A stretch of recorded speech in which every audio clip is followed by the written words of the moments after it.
Hi, welcome to the NASCAR and NBC Podcast. I'm your host, Nate Ryan, joined by NASCAR and NBC analyst Steve Letarte. I'm in the studio in Charlotte, North Carolina, NBC Sports. Stevie at his house. And we just finished watching the Dover race, Stevie, and a lot of tire concerns coming into this race. This is NASCAR's only trip now to the Monster Mile annually.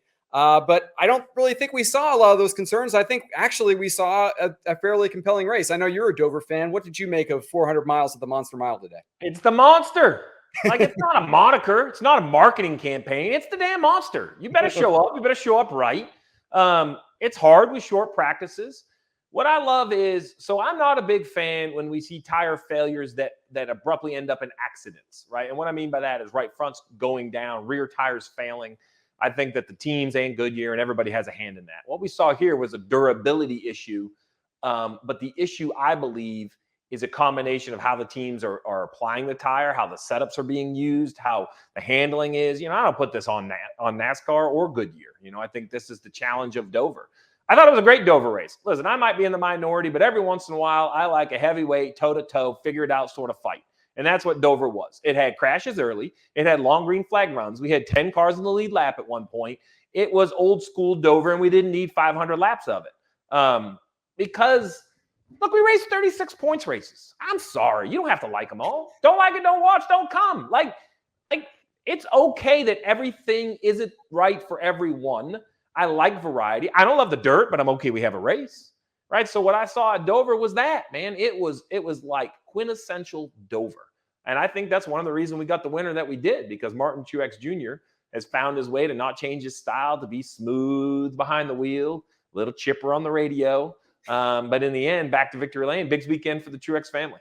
It was a very big weekend for the Truex family at Dover. This is essentially their hometown track. They're from New Jersey, the Atlantic City area, close enough.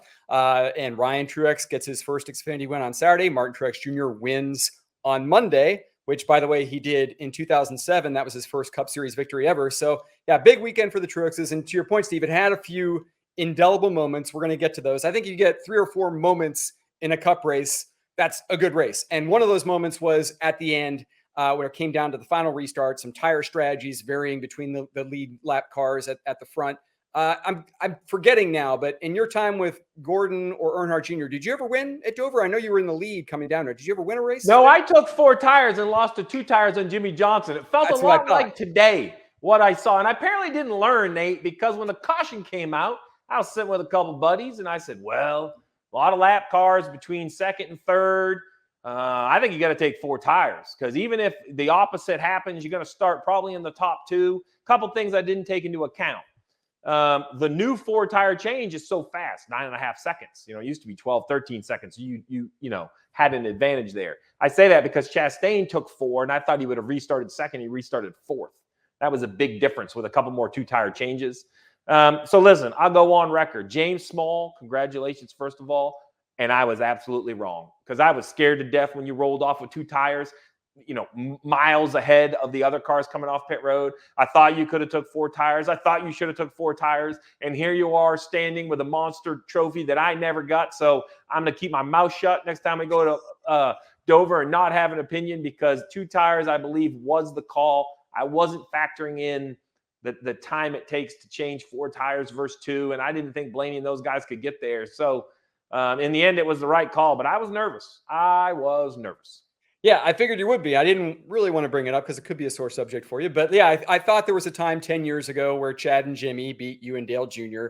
on a call similar to this one. And I thought that Truex was still in trouble, Steve, because, 8 laps to go and Chastain's directly behind him in row 2 on 4, and Truex has got 2, and he's got Blaney beside him on 2.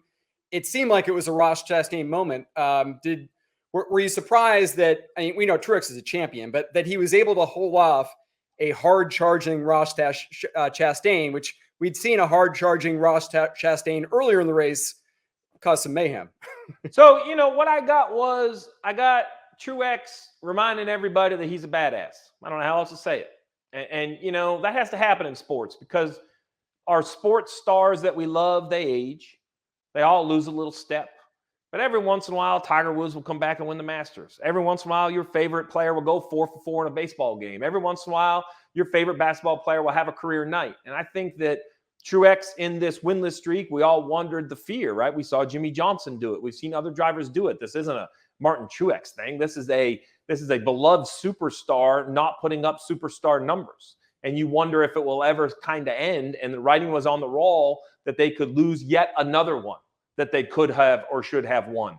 But in the end, I think it was Truex who basically, what is it? At 42 years old, 32nd win, could easily be a 2 or 3 time champ if so just a few things have gone the other way. I think it was, I'm so thankful it went like this. A win is a win, and I don't want to discount any of them. But I'm glad it wasn't a fuel mileage win or a big wreck that gave him track position. Why those all count, and there's no pictures to go along with the trophies. I'm very thankful that Truex won it in Truex fashion. I mean, this is the guy that led, 700 miles of a 600-mile race at Charlotte one time. I mean, he led every single lap there was. So it was very Martin Truex. As this is a guy that, while he's feisty on the radio, Nate, he hasn't let this shift of acceptable action change who he is. He doesn't hit guys. He doesn't jam it in there 3 wide and push a guy up the racetrack. Man, when everybody else is out there driving around with, hammers and drums, he's out there with a scalpel and a clarinet. Man, he's playing beautiful music. And that's what this looked like, right? Even the race with Blaney gives Blaney room, no door moves, he gave Blaney a lane more than I would have gave him in 3 and 4. And yet he still won. And I think that's what makes this win so much more special, is he won it how he has won the other 31 races of his career. And I'm a little thankful to see it be that way. Yeah, and like you mentioned, ends a 54-race winless streak. And you said it. I mean, there were a few that they let get away during that interim. After the race, Truex said immediately, he mentioned that. He said, we gave some away, that's for sure. But it was a great call by James, crew chief James Small, to take 2 tires. This was interesting, Stevie, because Truex and James Small were bickering mid-race. Truex actually questioned their tire strategy at one point, and Small basically got on the radio and said, look, shut the bleep up. We're on everyone else's strategy. Eyes forward. What we did was correct. Keep driving, please. I know you have been very much attuned to that Truex Small dynamic, and obviously you have a lot of experience with this as a former crew chief about how crew chiefs and drivers are able to talk to each other. What did you make about that Truex Small interchange and what we've seen from them on the radio over the last year and a half? Because like you said, not the first time we've heard this bickering.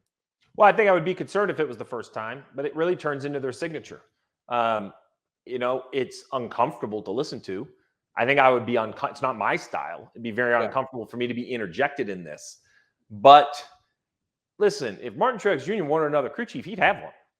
I mean, the man gets to call his shots over there. If he doesn't, I'd be surprised. I mean, this is a man who's got, Johnny Morris at Bass Pro is a good friend of his. The partnership on that race car, everybody wanted him back at Joe Gibbs Racing. Martin Truex Jr. could get, I don't want to say whatever he wants around the car, but if he wanted a position change there, he would have got one. So that tells me that what we analyze in the bickering and what we see in this disagreement, foul language and directness, maybe that's what Truex wants. Maybe the calm demeanor of Truex. Jeff Gordon once told me the best advice I never took, which was, hey, I need you to treat me like everyone else. Now, I couldn't do it. Maybe I need a little more James Small in my repertoire because Jeff Gordon was my mentor. He was my hero. I was 25 years old. I never had enough moxie to tell him to shut that blank up like our man James Small did today. So, we can all judge how they do it, but it's kind of like judging a race car driver's craft. I think it's real funny. We're going to judge the team that won the race, how they won the race and how they communicated. Not my style, but it's not the first time. And apparently it works. Truex settled back in, drove up there. And what we're kind of glassing over is, listen, this was an amazing Dover event. Chastain had it in control. James Small brings the 19 in a lap early on the green flag pit stop, efficient on and off pit road. The pass for the win happened under green flag pit stops way earlier in the race. That is it. That was game, set, match. Now, there was opportunity for them to lose it, opportunity for Chastain to go win it, but control. We could talk about control of the race a lot. The control of this race was taken, not given away, taken by the 19 of James Small and Martin Truex Jr. after they bickered and cussed and questioned. So hey, we can't use, so racing's tough. You can't use energy being someone you're not. If you're not a please and thank you guy, I can't have you saying please and thank you. We don't have time for that. This stuff is hard. So if Truex says, hey, man, I got to say whatever I want. And James Small says, that's fine, but I'm going to say whatever I want back. Maybe what we think is bad radio communication, maybe it's the healthiest communication in the garage. Maybe they're actually just being who they are. I don't know. All I know is it worked. It'll be interesting to see where they go from here. Because I thought Toyotas were good this week. We're going to Kansas. Strong Toyota track. You know, listen, this could be one of Truex's last career wins. This could be just the start of a great Martin Truex Jr. run to become a multi-time champ. We don't know what we're going to see. But they seem to have doing it to the beat of their own drum, no matter how uncomfortable it may be. Yeah. Yeah. And like you said, I mean, it was the James Small pit call that got him out in front of Chastain. Truex leads the final 68 of the final 69 laps once he seizes control. But I think you make an interesting point there, Steve, about like maybe this is the way they are. Because last year we saw this bickering. We saw they essentially gave away the win at Nashville because they misunderstood each other on whether Truex should pit or not. And I asked Truex about this at our production days for NBC Sports a few weeks ago. And he said that he and Small had talked about it in the offseason and the team had sort of addressed it, but they still had a moment or two like that earlier this season and it was already frustrating him. But maybe, do you think maybe there was just some sort of compromise or just understanding that this is what we are? And if we're going to be kind of the Dale Jr., Tony Uri Jr. model, I mean, it doesn't seem like you don't have to go that far. You know, hold on a second. You know, the guy that won 5 of these in a row, the guy that's a 7-time champ, you've listened to a lot of Chad Canals, Jimmy Johnson radio. Now, that wasn't as contentious because Chad was very aggressive and Jimmy was not most of the time. Yeah. But I also felt like both people on the radio sounded like the two men I knew, right? So my point is, I do think there's a level of respect that has to be managed. There's a level of emotion that has to be managed. But if you're taking, 3%, 2%, 5% of your brain to articulate your thoughts, you probably aren't going to have a very good day. Because I'm guessing the guy behind you isn't worried about articulation. He's worried about rotation. He's worried about his stuff getting in the middle of the corner, rolling the bottom, getting in the gas, having some rear grip. So, I mean, listen, I look at it like this. Man, I didn't go to college. I don't have a big vocabulary. I got to look up half the words you tell me, Nate. But when I go on television, I think I'm relatable because I just say what I see. And it is what it is. Dale Jr. is much the same way. So I think we worked well together because our syllables were relatively limited and our directness was kind of where it needed to be. And we went and we raced. So it's easy to say how something isn't working, yet maybe we all have an opinion that's not defendable now that they've won.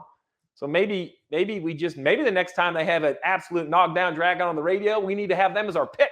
Maybe I should put them in my fantasy lineup for the second half of the race. Yeah, that's a tell. That's clearly a tell. And you're right. Chad Knaus and Jimmy Johnson often did sound like the old married couple that somehow won 7 Cup championships. But you're also right that I don't think Ross Chastain is thinking things through. He's a doer. He's not worried about the articulation, using any of his brain about that. Ross Chastain just goes, and we saw that again today. Finishes second in this race, Steve. But of course, the big story was about 80 laps into the race, he rear ends Brendan Poole while trying to get around Austin Dillon. That sends Brendan Poole up into the wall, and he takes out Kyle Larson, whose car might have been the fastest. Let's just start with, first what you saw in that wreck with Ross Chastain, like just impatience. Like we're barely through halfway of stage 1. What are you doing? So I think this is how I analyze what happened on the racetrack. I think Ross Chastain's mistake was not just following the 3 past the 15. So he was looking for an advantage. He was looking for the 15 to go in to wash up, go 3 wide, pass the 3, gain a position. The problem is, I don't think he meant to run the 15 over. I see the fire out the pipes of the 15 car 3, 4, 5 car lengths quicker than I expected it to be on corner entry. And then Ross flat runs the 15 over, not out of malice, but does that really matter? Oops. Well, that does, Brendan Poole doesn't help Brendan Poole. Oops doesn't help Kyle Larson. So right. It's more the aggressive decision-making from Ross Chastain. So I defended him a week ago at Talladega because he shoved Noah Gragson off the second lane, took it 3 wide, and I'm blaming Noah Gragson. Noah got beat. He got shoved off the second lane, got taken 3 wide, and he refused to be beat, turned left, and created a big accident. That's racing. I'm not saying, Noah should be chastised for it. It's just that's what happened. But that was pay window open Talladega. This was lap 82 Dover. So I think what you heard on Larson's radio was, man, it's so early, right? So it wasn't I can't believe he did it. Oh, I can't believe he ran the 15 over. It was, oh, it's so early. So it was kind of like one of them, hey, you reading between the lines, you took a risk that didn't need to be taken at this point in the race.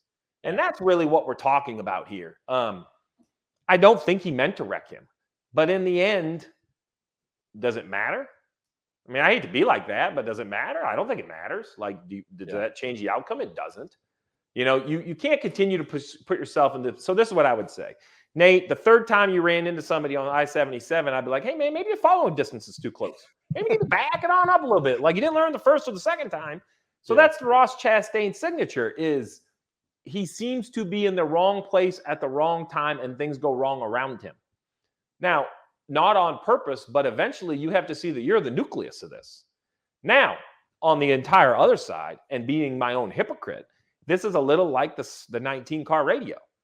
We can all not like how Ross Chastain does what he does, but is he going to do it once again, right his way into the playoffs, right into the final 4 drivers at Phoenix? Like, it's unpopular. If I was a pure NASCAR fan and not an analyst, would I cheer for a driver like Ross Chastain? I wouldn't. That's not the signature I like to see out of my race car drivers, but there are fans that love him. There are fans that hate him. And in the end, he's a little Kyle Busch-esque. Like, I think he's a polarizing figure. I think he is a little, oh, shucks, polarizing. I have more of what he says in his interview than what he does on the racetrack. Right. Here's why. He gets out and, first thing I got to do is apologize to the 15. Don't say that. I'm going to go apologize firsthand. Like, don't sell to me that you don't mean to do it. Right. I don't care. Like, I'll just tell you, I don't care. Did you mean to wreck him? Did you not? I don't care. I don't care if you meant to do it. The result doesn't, your empathy doesn't change the result that you shipped the 15 into turn 1 backwards and took out the 5. So I don't need your empathy. Now, if you feel it necessary to go apologize to the 15, I think that's very nice of you. And I think that says a lot about you as a person. But don't sell it to me on network TV. I mean, come on. Just you know what I wanted to hear? This is what I wanted to hear. It was unfortunate. Made a mistake there. It was definitely close. So I'm going to talk to the 15 car. But we had a great run. Like, move along. I don't need the song and dance and all the empathetic emotion. And like, just own it. Just own the mistake. I would have less of an issue if you just owned it a little bit more. Yeah. Well, I don't know if Ross Chastain was aware that these things were happening, but Brennan Poole obviously wasn't happy. He suggested that someone needs to whip Ross Chastain's butt. Kyle Larson wasn't happy. He expressed the frustration that you just did. Hey, we're only midway through a stage. What is he doing? Why is Ross Chastain, I guess, apologizing? Like, you're suggesting he should just own it. Is there any benefit to him apologizing? Well, here's why. You want to know why? Here's why. Because it's Dr. Jekyll and Mr. Hyde. Because Ross Chastain in a helmet is a bully. And I'm using that as a term of endearment when it comes to sports. Yeah. He is the aggressor. He is the one forcing the issue. If I am Justin Marks, I'm not sure there's a guy I love more. You're my guy. If I'm on his race team, he's my guy. Right? Like I'm here. I'm gonna be in your corner. But what you get out of the race car is also him. I don't think either are made up, which just makes it so confusing. Yeah. Is when I talk to him outside of the car, he's always very engaging. He takes his time. He's soft-spoken. So I just struggle to understand the split personalities. Yeah. Let's take Denny Hamlin for a minute, man. Right? He walks the walk, talks the talk, and drives the drive. I mean, he puts his Jordans on, gets on his jet, and gets on his podcast, and gets in his car, and wears his 2311 sweater, and you're like, man, that's him. Yeah. There's these two different people that is so difficult for me to understand because unfortunately or fortunately, I don't have many personalities. I'm this all the time.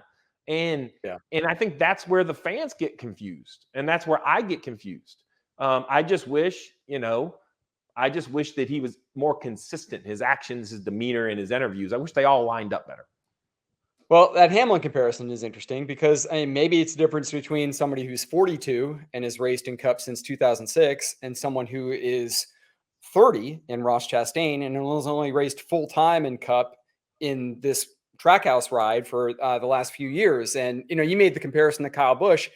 What Chastain is doing right now feels a lot to me like Earnhardt. And I know you got to be careful with Earnhardt comparisons, but as soon as I heard the number one radio chatter and Chastain saying, "Oh, I didn't mean to do it. I didn't mean to hit Brendan Poole," I immediately thought back to Terry Labonte, Bristol, August 1999, when he got spun out of the lead by Earnhardt and was told that Earnhardt had said on national television he didn't mean to do it. And Terry Labonte said he never has any intention of taking anyone out. It just happens that way. So is it maybe that Chastain sort of is still working his way through he's a star. He's a star Cup driver. Maybe he's just going to land at that point eventually of being an the problem is who you compared to had $1 billion grin. Because he can tell you that he didn't mean to do it, and then he said nothing. Maybe not even a grin. Maybe like a twinkle of one eye towards the camera, and every Earnhardt faithful was like, "Yeah, that's right. Yeah, we didn't mean to take that." And his personality was bigger than the sport. It was like it was this. You got sucked in. He was the Michael Jordan of racing, right? Like he just, Dale Jr. has said this story a few times.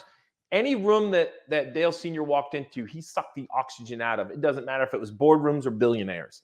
He was an enigma. Like he had this charisma. And it takes a rare person to be able to get away with the description you just gave between him and Terry Labonte. But he backed it up with 76 wins and 7 championships. And you know what I liked?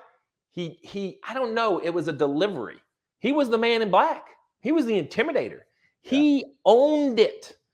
And all I want is, Ross Chastain reminds me a little bit of Matt DiBenedetto. Like I don't see and hear, like everything just doesn't line up at times. Now listen, was I an owner? Would I try to hire Ross Chastain? Absolutely. Think he's a remarkable talent. Think he's super aggressive. Think he gets stuff done. I think he can win races. I know, though, when I hire him, that I'm going to be calling and apologizing for some people, sticking up for him even when I don't love what he did. That's what kind of comes with it. I would not hire him because of it. Like I'll take the guy that pushes the pedal down. Right? You have to kind of find that and make that happen. But I do agree that his experience level he runs better than how many starts he has in winning equipment. And I think he's kind of learning his way, or maybe he'll never change. Maybe this is just Ross. I can give you a list of drivers that would love to have his issue of winning races and hitting a few people, right? Yeah. I mean, that's all I guess what I would say is it's I have no issue with what Kyle Larson said. He was just taken out and he's like, man, lap 82, what's the deal? Yeah. And this is an awful thing to say, but these are sports, so I'll just say it. If I'm Ross Chastain, I know it's awful for Rick Ware and Brendan Poole, and I feel bad for them, but I'm way more concerned about what Kyle Larson thinks about the accident. He's the one I'm reaching out to. And that's an unfortunate thing. It's not a knock on Brendan Poole, but that's just, it's not it's not a club. Like it's not, I don't know how many, you and I talk about this. What's my line? Everybody hates it I use. And this isn't intramural football. Yeah. This isn't high school football.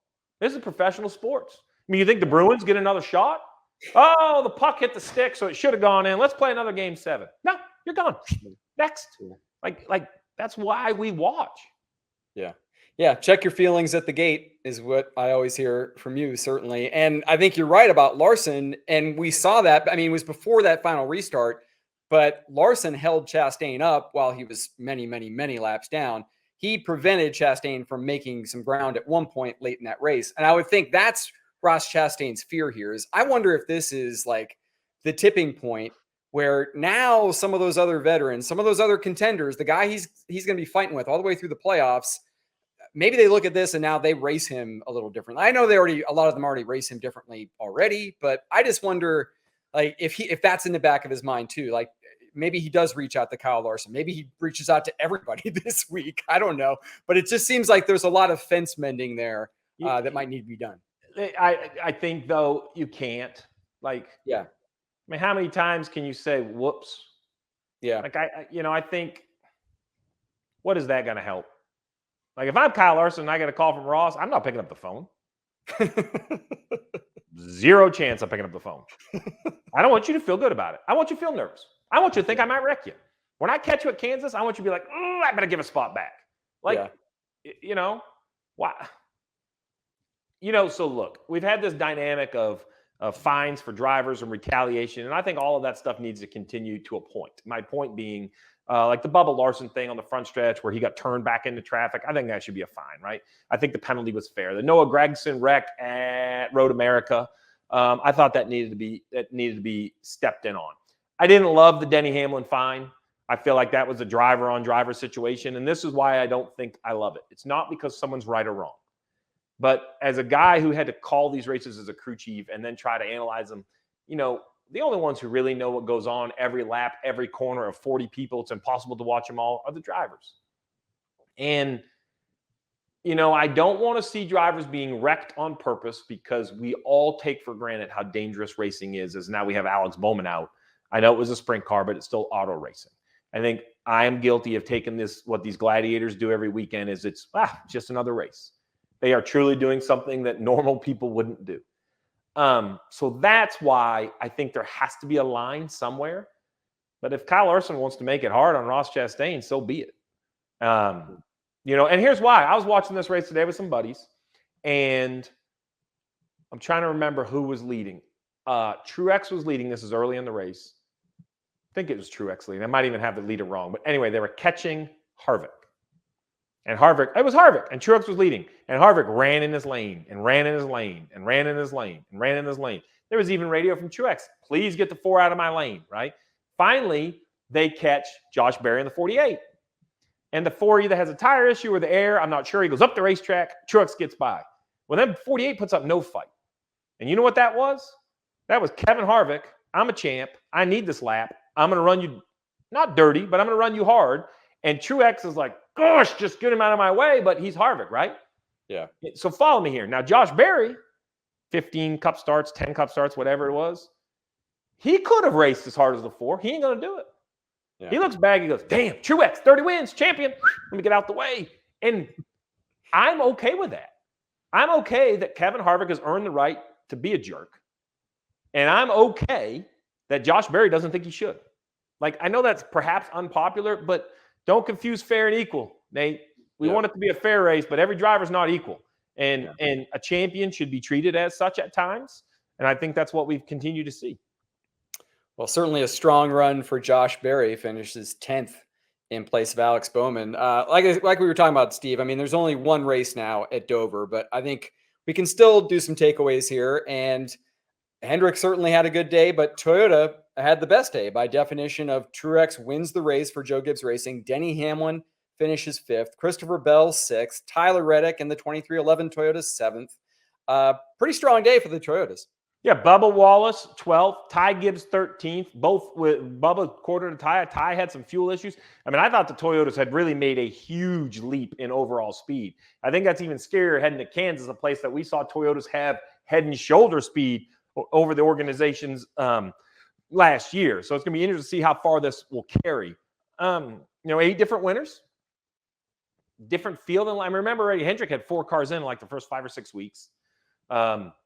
Now it seems like we have a kind of a smattering of different winners, right? We have Larson and Byron feeling really good. We have Bowen unfortunately sidelined, and Chase Elliott probably looking at a must win. So very split at that organization. I mean, you go over to Joe Gibbs. I know Denny's good, but he still has a big goose egg in the win column. And it's fine. It's easy to say, well, we're going to get a win. But, Truex probably said that last year, and he didn't. And I don't mean that, I'm actually not applauding that. What I'm applauding is the depth of the field. Like, it's really, really hard to win, as it should be. So I think that when you have an advantage, it's a long-winded answer saying when you have an advantage, you have to capitalize. You got to attack. And I thought Toyotas had the best cars here today, and a Toyota won. So that's a check. That's right. So if I am the head guy at TRD, right? If I'm David Wilson, I'm thinking, well, at least we won. When we had the best speed, we won one. You don't want to lose them. Now, if you're the 11 car, you're thinking, I think I had a winning car and I got taken out. Now Kansas becomes even more important because someone's going to find something else. Eventually Chevy or Ford will come with more horsepower, more downforce, and they'll find a way to have that overall speed. So right now, if I'm a Toyota driver, I'm thinking I want to get my win. I think we have an advantage. I think the speed looks good. I think you need to punch your ticket while you have the advantage before everyone catches up. Talking about capitalizing on those opportunities, it certainly seems like the Roush Fenway Keselowski cars have been better beyond just the super speedways this year. Today, Roush has multiple cars in the top 10 in consecutive races for the first time since 2014. Keselowski finishes 8th, Buescher finishes 9th. Obviously, Kansas is a mile and a half, Steve, but can Roush Fenway Keselowski kind of carry some of that forward? Does it feel like they might finally be turning the corner and maybe they get a playoff car this year, or maybe two? I think this right here is the bold stat of the day. Brad Keselowski, who finished 8th, had his 5th top 10 finish this season. At this point last year, he had 1. Yeah. So, I mean, you're talking 5X on the performance from a year ago. We expected a slow start. Brad figuring out ownership, new organization for him, But I believe what I love about this organization is they seem to improve together. Right? It's not like Buescher has a great run and Brad's awful, or Brad has a great run. So it seems that what they're building around structure-wise, organization-wise, working together-wise, does work to their advantage. That's all the positives. The negatives are there's nowhere else we're going to go like Dover. It is a big Bristol, and, Buescher did win Bristol, so maybe they have a concrete advantage. And I think that's the next step. If I'm these guys, I'm saying, you know what, guys, we do belong. We can compete. We are smart enough to put great race cars out there. Now we have to find our way to do it. I don't want to even say more consistently, but I would say this. Now we have to find a way to do it at more high-value racetracks. And what I mean by that is Kansas coming up is a high-value racetrack. There's one in the playoffs. Darlington coming up is a high-value racetrack. There's one in the playoffs, right? So every race isn't built the same.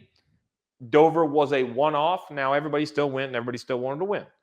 But I guarantee there's more effort put into Kansas than there is at Dover for most organizations. Can RFK back that up? Yeah, that makes sense.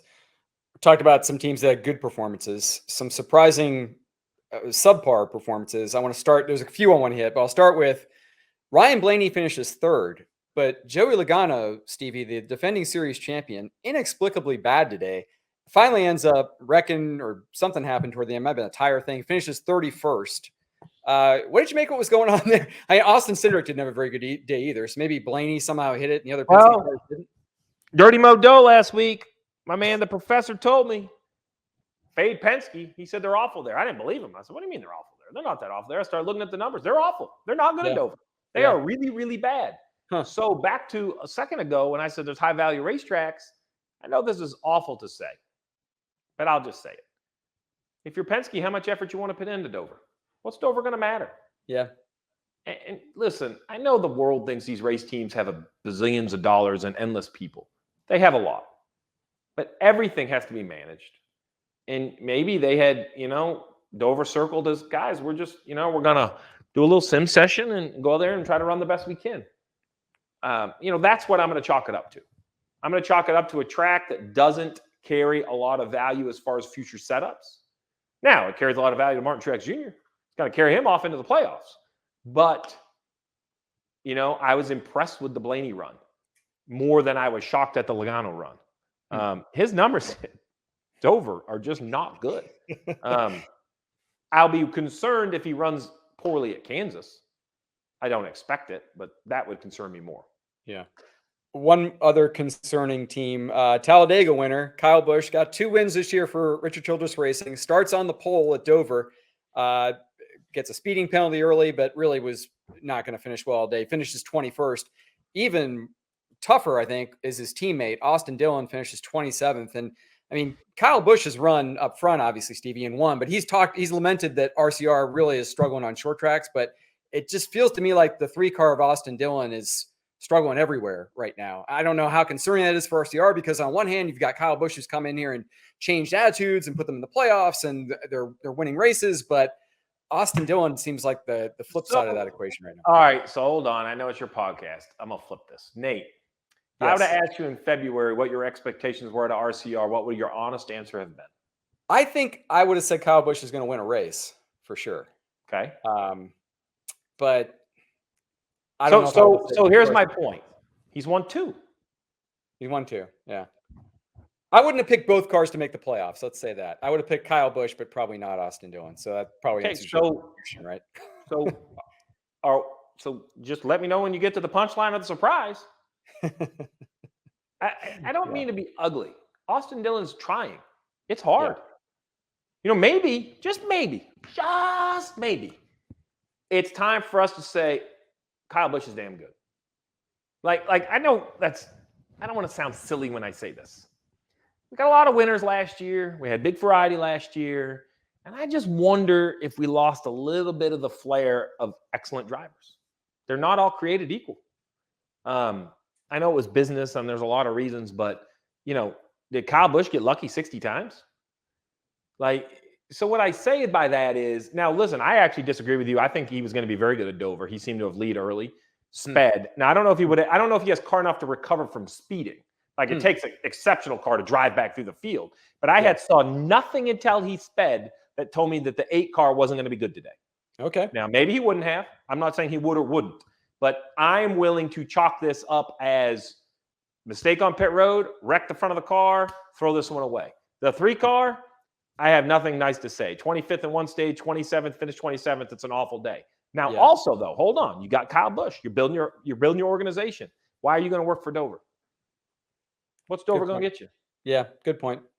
I mean, so they're approaching it just like all the other teams. More, because you know what Kyle Busch does is he pushes your organization to a brink, to a breaking point. Nothing is good enough for him. The pit stops aren't, the race cars aren't, the engines aren't, and this is a compliment, right? And RC knew it when he got him, right? This guy is going to push everything. He is going to flush average right out of your company because the people that can't stand it, they're going to quit. Yep. So I think, and I know there were Andy Petrie, that group up there, there's no chance they're just okay with being okay. They're working their guts out to try to improve. But Andy Petrie has to say, okay, so, whoa, timeout, guys. Yeah. Well, how much money are we going to spend on Dover? We can win Kansas, or maybe we think we can win Kansas. We won a mile and a half. My point is, it was not a very good day for RCR, but it was not a very good day for a team and an organization that have won twice this year.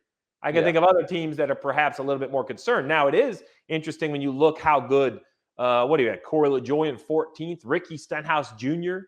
in 15th, Eric Jones in 16th with what you would think would be RCR help. AJ Allmendinger 18th. So that is a little interesting, right? As some of the RCR cars or supported cars running in better. But yeah, I think it started ho-hum, and I think we're going to see that Kyle Busch is, he's going to help Austin Dillon all he can as long as it doesn't get in the way of Kyle Busch.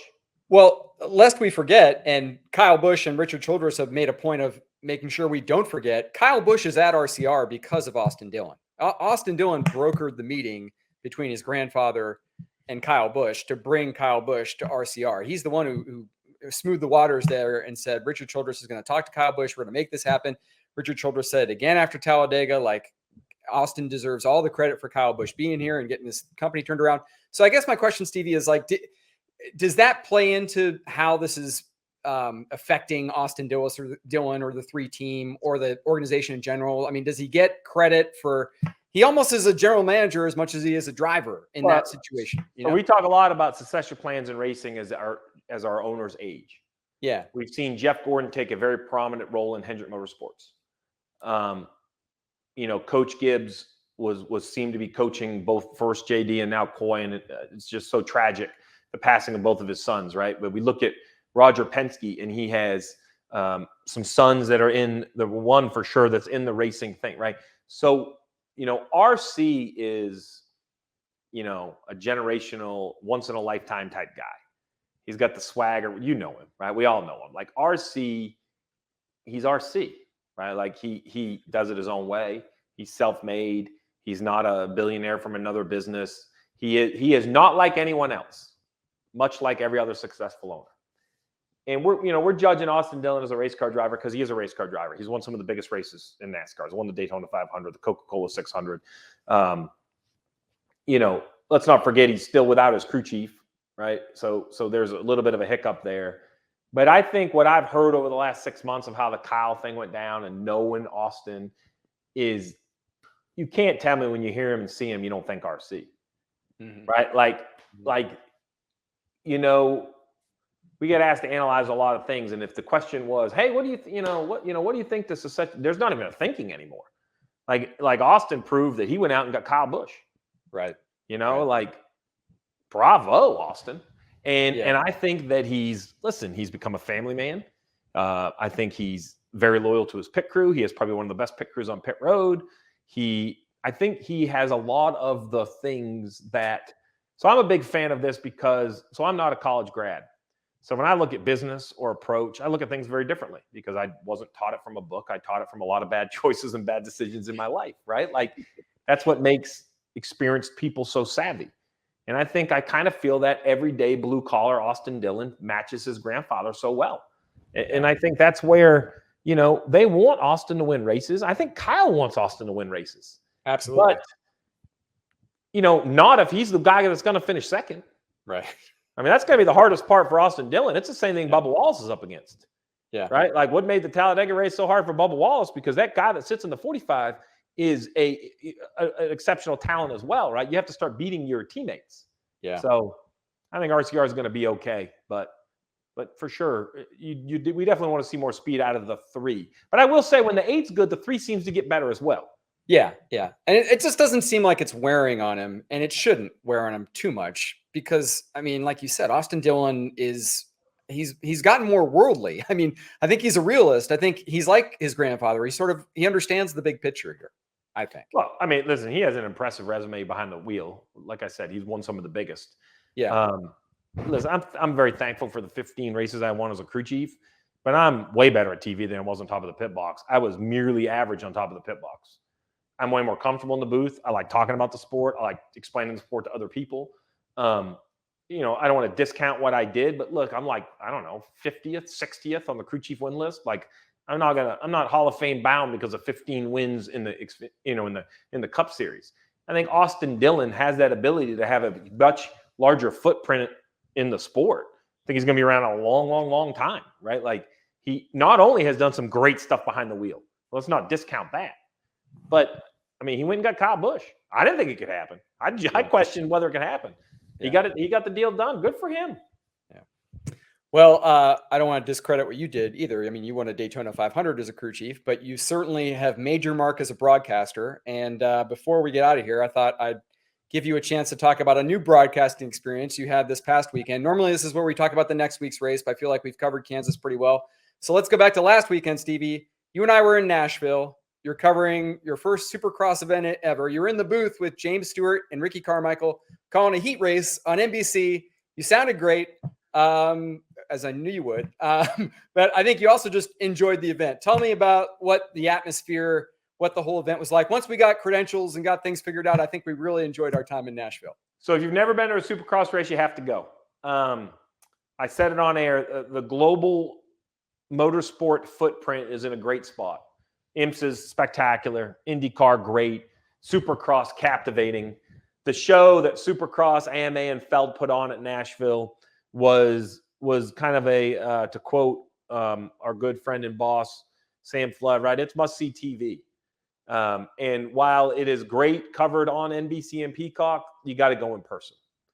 It's breathtaking what these riders do. The acceleration, the aggression, the speed, throwing safety out the window, the moves that they make, the show that's put on, condensed into a football stadium. It was captivating. James Stewart and Ricky Carmichael led me around there like an absolute rookie. They took me on the track walk, introduced me to some riders. I'm a Supercross fan, but the whole experience was spectacular. I'm a bigger fan now because I went. We got thrown into the wolves. I mean, we had Rex, we had Chaos. The entire production team really did a nice job. But I love covering other sports on TV. I'm thankful for the opportunity. I can't wait to go to the Indy 500 for both the race and qualifying. I'll spend most of the month of May in Indianapolis. But Supercross was, I mean, it's crazy. It truly is. Much like most sports, and this is awful because we work for a TV network, but of course, in person's better. I mean, I don't think there's a sport where it's better on TV than in person. I mean, right? That's what makes in person so great. And Supercross is the same way. They do a great job on television, but the height, the speed that these riders go. I will say this. we only ever get to see the best in the world. And there are some young up-and-coming stars in some of the beginner classes, and we get to see the struggles. That was great for me because it just proved to me how good the pros, like, when you go watch these guys do what they do, when you watch Tomac run a lap and you go, well, it seems relatively simple. Then you watch the hour practice before and you're like, well, it's not simple to any of those guys. So it just shows you how good Eli Tomac is, right? It shows you how good all of these guys are. I haven't heard an update on Webb. Have you? Do we have an Yeah, he's out for the season with concussion. He's going to miss the last 2 rounds. Yeah, and it was a scary situation. We saw it right there in person, falling off the bike and then getting hit by another bike. So, it was a good reminder of – it's funny because like Ricky and James, while they were concerned for his health, it was just status quo to them. That was Supercross. Those guys are warriors. And I think you and I are probably guilty of that in NASCAR. So when we see a car wreck at 180, we think, well, I don't know, this is what happens each and every week. So it was a good kind of peel the Band-Aid off moment for me. I'm like, I was jaw on the ground when that accident happened. And it was a good reminder to be like, maybe I take what those other guys do on 4 wheels for granted as well. So it was fun. It was a great time.